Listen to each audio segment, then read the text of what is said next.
नमस्कार दर्शकगण, हार्दिक स्वागत छ यहाँहरू सम्पूर्णलाई सपना अनलाइन टिभीमा। निकै नै महत्त्वपूर्ण रिपोर्टका साथ उपस्थित भइसकेका छौँ। हाम्रो मेहनतको लागि एउटा सानो लाइक र च्यानललाई सब्स्क्राइब गरी साथै छेउमा रहेको बेल आइकनलाई दबाई अलमा क्लिक गरेर साथ दिन नबिर्सनुहोला। आउनुहोस् अब समाचारतर्फ लागौँ। एका बिहानै सङ्खुवा सभामा झन तहल्का मच्यो। रवि लामिछाने र भाग्य न्यौपानेले 5 जना अझै पक्राउ गरेका छन्। सङ्खुवा सभामा एकै परिवारका 6 जनाको हत्या गरेको आरोपमा पक्राउ परेका लोकबहादुर कार्कीलाई प्रहरले सार्वजनिक गरेको छ। उनी मृतक तेजबहादुर कार्कीका भतिजो समेत हुन्। डीआईजी अरुण विशीका अनुसार प्रहरले व्यक्तिगत रिसिभी सुनियोजित हत्या लुटपाटका लागि हत्या भएको हुन सक्ने आशंकामा प्रहरले अनुसन्धान सुरु गरेको थियो।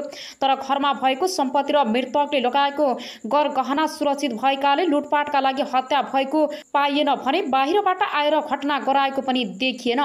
अनुसन्धानका क्रममा लोकबहादुरमाथि अनुसन्धानको दायरा साँग्रो भएको उनले बताए। त्यस क्रममा उनले आफैले 6 जनाको हत्या गरेको स्वीकार गरेका छन्। लोकबहादुरले बताए अनुसार उनी वैदेशिक रोजगारीमा लगाएका थिए, तर पछिल्लो पटक बिरामी भएर काम गर्न नसक्ने भएपछि फर्किएका थिए। उनले औषधि समेत खाइसकेको पाएको डीआईजी विशीले जानकारी दिएका छन्। लोकबहादुरका हजुरबुबा र मृतक तेजबहादुरका बुबा बौद्धमान दाजुभाइ थिए। लोकबहादुरका हजुरबुबाले आफ्नो मृत्यु हुने क्रममा तेजबहादुरलाई आफ्ना छोराहरूको पनि रेखदेख गर्न आग्रह गरेका थिए। परिवारको हर्ताकर्ता तेजबहादुर बेला बेला उनीहरूको घरमा जाने र सम्झाउने गरेका थिए। लोकबहादुर आक्रमण र झै झगडा गर्ने गर्थे। अरूले भनेको नमाने अल्छी स्वभावका भएकाले तेजबहादुरले बेला बेला गाली गर्थे। काम नलाग्ने पागल जस्ता शब्द प्रयोग गरेको गाली लोकबहादुरको मनमा गढेको पाएको प्रहरी अधिकृतहरूले बताएका छन्। घटना भएको दिन तेजबहादुरले खेताला आउन भनेका थिए। लोकबहादुर र उनका भाइलाई पनि बोलाएको थियो। तेजबहादुर घटना हुने दिन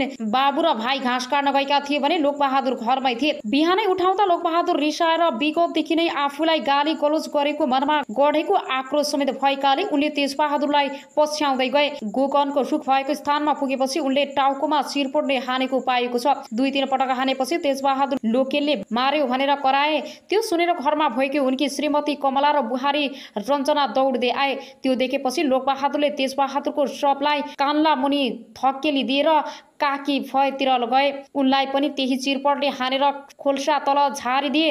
त्यो देखेर बुहारी रञ्जना बेहोस भएर ढलिन्।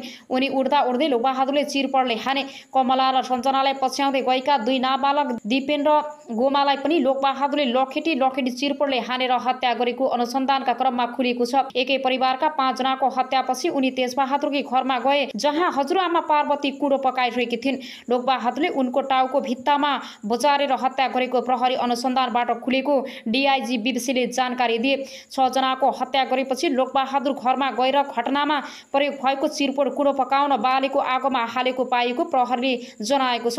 अब आउनुहोस् अर्को समाचारतर्फ लागौँ। मादी नगरपालिका 1 उम्ली खोलामा गाउँका तेजबहादुर कार्कीसहित 6 जनाको हत्या आरोपमा प्रहरीले उनका भतिजा लोकबहादुरलाई पक्राउ गरेको छ। 24 वर्षीय लोकबहादुरले चिरपोट प्रहार गरेर 6 जनाको हत्या गरेको प्रहरी अनुसन्धानमा देखिएको छ। प्रदेश 1 प्रहरी कार्यालयका डीआईजी अरुण विशीले आइतबार पत्रकार सम्मेलनमा अभियुक्त सार्वजनिक गर्दै व्यक्तिगत रिसिभीका कारण हत्या भएको बताएका छन्। मृतक तेजबहादुर र लोकबहादुर नाताले काका भतिज हुन्। अभियुक्त लोकबहादुरका बुबा शारीरिक रूपमा अशक्त छन्। तेजबहादुरलाई लोकबहादुरका हजुरबुबाले आफू मरेर गए पनि परिवारको हेरचाह र अभिभावकत्व गरिदिन आग्रह गरेका थिए। त्यही आग्रह बमोजिम तेजबहादुर लोकबहादुरको घरमा नियमित रूपमा जाने गर्थे। लोकबहादुरको परिवार आर्थिक हिसाबमा तेजबहादुरको तुलनामा कमजोर छ। तेजबहादुर लोकबहादुर र उनका भाइलाई सम्झाउने र भविष्य राम्रो बनाउन सल्लाह दिन्थे। कहिले काहीँ गाली पनि गर्थे। त्यही विषयलाई लोकबहादुरले व्यक्तिगत कुण्ठा र रिसिभी बनाएपछि घटना भएको प्रहरीले जनाएको छ। तेजबहादुरका 2 छोराहरू विदेशमा छन् भने लोकबहादुर वैदेशिक रोजगारीका लागि विदेश गएको 10 दिन नपुग्दै फर्किएका थिए। उनी मानसिक रूपमा रोगी समेत भएको प्रहरीले जनाएको छ। हत्या हुनु अघिल्लो दिन तेजबहादुर लोकबहादुरको घर गएका थिए। खोलाका लागि बोलाउन गएका तेजबहादुरले त्यस दिन पनि लोकबहादुरलाई सम्झाउने बुझाउने काम गरेको प्रहरीले जनाएको छ। लोकबहादुरले उक्त विषयलाई व्यक्तिगत कुण्ठा बनाए। डीआईजी विशीले पत्रकार सम्मेलनमा भने खोलामा बोलाउन जाँदा तेजबहादुरले सधाझै दुवैलाई बोलाएर गाली गर्दै सम्झाएको देखिन्छ। त्यो विषयलाई लोकबहादुरले कुण्ठाको रूपमा लिएका थिए। सोमबार बिहानै घरबाट निस्किएका तेजबहादुरलाई बाटोमा ढुकेर बसेका लोकबहादुरले अचानक आक्रमण गरेर उनले घरबाटै लिएर गएको चिरपटले तेजबहादुरको टाउकोमा हानेर हत्या गरेको प्रहरीले जनाएको छ। तेजबहादुरलाई आक्रमण गरेको देखेपछि श्रीमती मनमाया र बुहारी सञ्जना घरबाट दौडिँदै त्यहाँ पुग्छिन्। हल्ला हुने डरले उनीहरूलाई पनि तेजबहादुरले टाउकोमा चिरपटले प्रहार गरेर हत्या गरेको डीआईजी बीसीले बताएका छन्। त्यतिबेला तेजबहादुरका नाति बीपी र नातिनी गोमाले घटना देखेपछि उनीहरूले पनि लोकबहादुरले हत्या गरेको प्रहरी अनुसन्धानमा देखिएको छ। तेजबहादुरका नाति नातिनाले घटना देखेपछि प्रमाण भेट्टाउन लोकबहादुरले उनीहरूलाई पनि खेदेर चिरपट प्रहार गरेर बारीमा हत्या गरेको देखिन्छ। डीआईजी बीसीले भने 5 जनाको हत्या गरेपछि लोकबहादुर तेजबहादुरको घरमा पुग्छन्। कुडो नजिकै बसिरहेकी तेजबहादुरकी आमा पार्वतीलाई भित्तामा ठेलेर चिरपटले प्रहार गरी उनको पनि हत्या गरेको प्रहरी अनुसन्धानमा खुलेको छ। तेजबहादुरका बुबा कान नसुने र आँखा त्यति नदेख्ने भएकाले उनलाई केही नगरी लोकबहादुर आफ्नो घर फर्किएको प्रहरी अनुसन्धानमा देखिएको छ। केही मिनेटको फरकमा पालै पालो हत्या गरेको देखिन्छ। बालियो मानिसलाई ढालेपछि कमजोरलाई आक्रमण गरेको देखिन्छ। उनले भने घरको मुलीलाई नै आक्रमण गरेर ढालेपछि महिलाहरू आतिर केही गर्न नसकेपछि उनीहरूलाई हत्याराले सजिलै चिरपटले हिर्काएको देखिन्छ।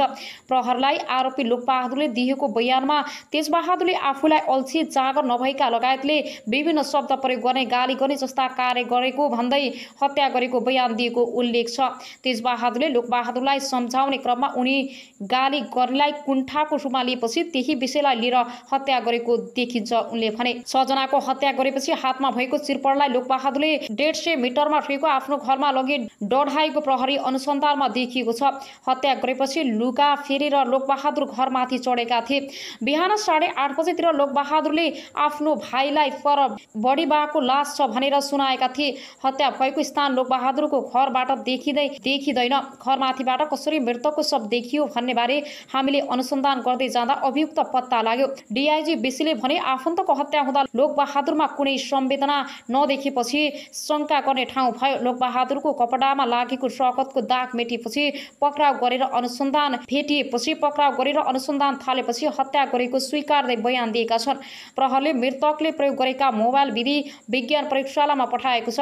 अभियुक्तले दिएको साबित बयानको भिडियो घटनास्थलमा पुगेर गरिएको कुराकानीको क्लिप, कपडामा लागेको रगतको दाग लगायतका सामानहरूलाई प्रहरले प्रमाणको रूपमा पेश गरेको छ। पोस्टमार्टम रिपोर्टमा टाउकोमा ब्लड फोर्सहरू भएको देखिएको डीआईजी बीसीले बताएका छन्। घटनाको अनुसन्धानमा डीआईजी बीसी सँगै प्रहरी इकाइ कार्यालय थरानका एसपी भीम दाहाल, केन्द्रीय अनुसन्धान ब्युरोबाट खटिएका डीएसपी सुगम कुमार र सङ्खुवा सभाका डीएसपी लालध्वज सुवेदी सहितको टोली संलग्न थियो। अब आउनुहोस् अर्को समाचारतर्फ लागौं। भ्रष्टाचारको अखण्ड सबै पदाधिकारी विवादित भएका छन्। जनताको उपचार गर्न र चिकित्सक उत्पादन गर्न पूर्वी नेपालको धरानमा स्थापित बीपी कोइराला स्वास्थ्य विज्ञान प्रतिष्ठान भ्रष्टाचारको अखण्ड बनेको छ। मुलुकको पहिलो जननिर्वाचित प्रधानमन्त्री बीपी कोइरालाको नाममा स्थापित विश्वविद्यालयको निकासा पछिल्लो 2 वर्षको अवधिमा 3 उपकुलपति भ्रष्टाचारको आरोपमा मुछिनेले त्यही संकेत गर्छ। 2076 साल असार 26 गते प्रतिष्ठानका तत्कालीन उपकुलपति प्रा डाक्टर राजकुमार श्रैनियार 8 लाख रुपियाँ घुससहित पक्राउ परे। प्रतिष्ठानको भवन निर्माणले ठेक्काको कमिसन लिने क्रममा उनी निवासबाट पक्राउ परेका थिए। त्यसको 3 सातापछि अघिल्ला उपकुलपति बलभद्र प्रसाद दासमाथि 4 करोड भ्रष्टाचार मुद्दा लाग्यो। दुवै मुद्दा विशेष अदालतमा विचाराधीन भएका बेला नयाँ पदाधिकारीहरू पनि रत्तीभर डराएनन्, अनियमितता गरिरहे। सरकारले गठन गरेको कार्यदलले उपकुलपति ज्ञानेन्द्र गिरी भ्रष्टाचारको आरोपबाट उम्किन नसक्ने गरी सरकारलाई मंगलबार प्रतिवेदन बुझाइसकेको छ। अख्तियारले गम्भीर रूपमा छानबिन गर्ने हो भने अहिलेका उपकुलपति गिरी सहितका पदाधिकारी जोडिने ठाउँ नै छैन।